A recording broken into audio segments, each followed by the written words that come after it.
Satu hadis diriwayatkan baginda Nabi Muhammad SAW bersabda, "Man tatahhara fi baitihi, summa masya ila baitin min buyutillah." Barang siapa yang membersihkan dirinya di rumahnya.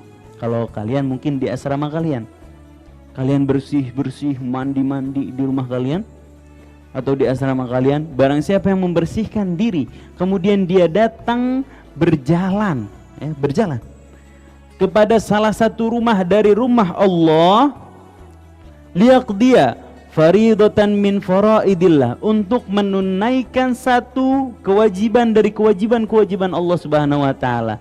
Maksudnya adalah salat fardu. Siapa yang berangkat ke masjid, bersihin diri untuk menunaikan satu kewajiban yang Allah Subhanahu wa taala, di antaranya adalah salat fardu, kanat khutwatahu ihdahuma tukhti khati'atan wal ukhra tarfa'u darajatan. Dari tiap langkah dia menuju ke masjid, satu langkah menghapus dosanya, satu langkah lagi akan menaikkan derajat dia di sisi Allah Subhanahu wa taala. Tiap makin banyak langkahnya, makin banyak pahalanya di sisi Allah Subhanahu wa taala. Makin banyak dosa kita dihapus sama Allah Subhanahu wa taala, makin tinggi derajat kita dinaikkan sama Allah Subhanahu wa taala. Masya Allah. Mau cerita nggak? Cerita dikit ya. Al-kisah di zamannya Sayyidina Umar bin Khattab radhiyallahu anhu. Ada satu orang pemuda. Pemuda ini insya Allah kayak kalian, hatinya cinta sama masjid. Pemuda ini hatinya cinta betul sama masjid.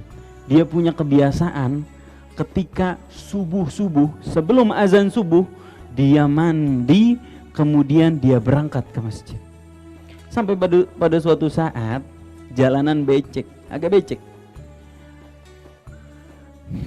Jalanan gelap. Kemudian dia berangkat ke masjid setelah dia mandi, membersihkan dirinya.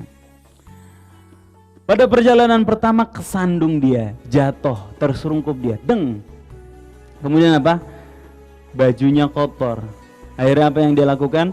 Dia bersihin bajunya, dia pulang ke rumah, dia ganti baju, dia mandi lagi, ganti baju yang lebih bersih.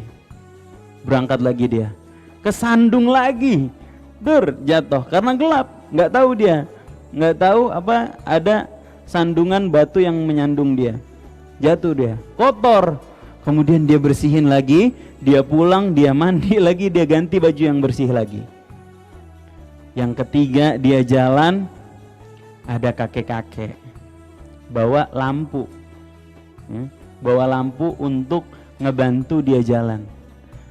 Akhirnya dia ketemu sama kakek-kakek itu, sama kakek-kakeknya ditemenin sampai masjid, dianterin sama kakek-kakeknya. Jalan dia berdua ke masjid, sampai Masjid Nabawi, orang ini masuk, kemudian kakek-kakeknya diam di luar. Pemuda ini heran, "Kek, kenapa kok nggak masuk? Ayo masuk." Nggak usah, kamu aja masuk." "Ayo masuk, Kek." Nggak mau. Kamu aja masuk, udah. Saya sampai sini aja, saya mau nganterin kamu aja. "Udah ayo Kek masuk." Enggak, udah kamu aja yang masuk." Kemudian ditanya, "Kakek ini sebenarnya siapa? Kok kakek nganterin saya, tapi kakek nggak mau ikut sholat?" "Sebenarnya saya adalah iblis," katanya. "Saya adalah setan." Kok bisa setan atau iblis nganterin orang ke masjid? Iya, soalnya waktu pertama kali kamu jatuh, Allah Subhanahu wa taala ampunin dosa-dosa kamu. Kemudian kamu bersih-bersih, kamu berangkat lagi ke masjid, saya sandung kamu lagi biar kamu gak kapok mau ke masjid. Saya sandung itu, kamu tadi jatuh, saya yang nyandung.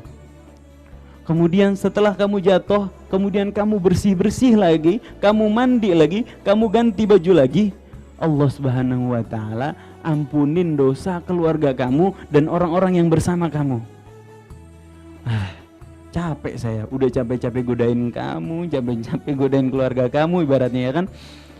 Maka saya nggak mau terulang ketiga kalinya. Takutnya kalau kamu jatuh lagi dan kamu bersih-bersih lagi, Allah ampuni nih dosa orang-orang sekota. rugi dong saya. Udah capek-capek godain orang-orang, dosanya diampunin sama Allah Subhanahu wa taala karena kesungguhan kamu mau berangkat ke masjid. Masya Allah, lihat tuh, setan aja godain orang sampai rela nganterin orang ke masjid. Masya Allah. Ada satu kisah lagi, mau ya? Satu kisah dalam riwayat lain, Abdullah bin Ummi Maktum. Abdullah bin Ummi Maktum. Kisahnya mirip.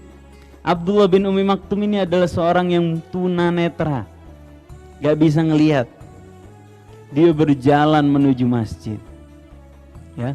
Kemudian di tengah jalan tongkatnya kesandung, kemudian ditangkap sama orang.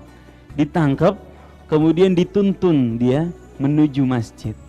Ketika ditanya, ente ini siapa kok baik banget nuntunannya? Gak mau masuk masjid juga dia. Ente ini siapa kok baik banget nuntunannya? Aduh, saya itu sebenarnya setan katanya. Saya sebenarnya setan. Kok setan mau nganterin saya menuju ke masjid? Kenapa? Iya, soalnya kamu, wahai Abdullah bin Ummi Maktum, dulu pernah jatuh. Kemudian kamu berdarah. Dari rasa sakit yang kamu rasakan, Allah Subhanahu wa taala ampunin setengah dosa-dosa kamu. Saya nggak mau yang kedua kalinya kamu jatuh, kemudian Allah Subhanahu wa taala ampunin seluruh dosa kamu. Saya nggak mau. Saya bantuin aja, mendingan saya bantuin untuk menuju ke masjid. Adik-adik yang dirahmati Allah Subhanahu wa taala, para hadirin, bapak-bapak, ibu-ibu yang insyaallah Allah Subhanahu wa taala rahmati dan Allah Subhanahu wa taala beri hidayah. Kisah ini ngingetin kita bahwasanya Allah Subhanahu wa taala berfirman, a'udzubillahi minasyaitonirrajim, innasyaitana lakum aduwwun fattakhidhuhu aduwa. Sesungguhnya setan bagi kamu adalah musuh, maka jadikanlah setan itu musuh.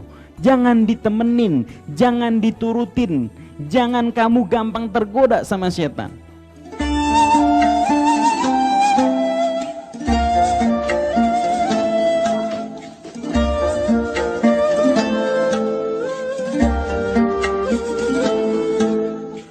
Bayangkan, setan dengan rela bimbing orang ke masjid karena nggak mau dosa sesatu orang diampunin sama Allah Subhanahu wa taala. Kadang-kadang kita digoda sama setan. Ketika azan berkumandang, kita diberikan satu nikmat-nikmat duniawi yang sayang kalau ditinggalin kalau kita menuju ke masjid.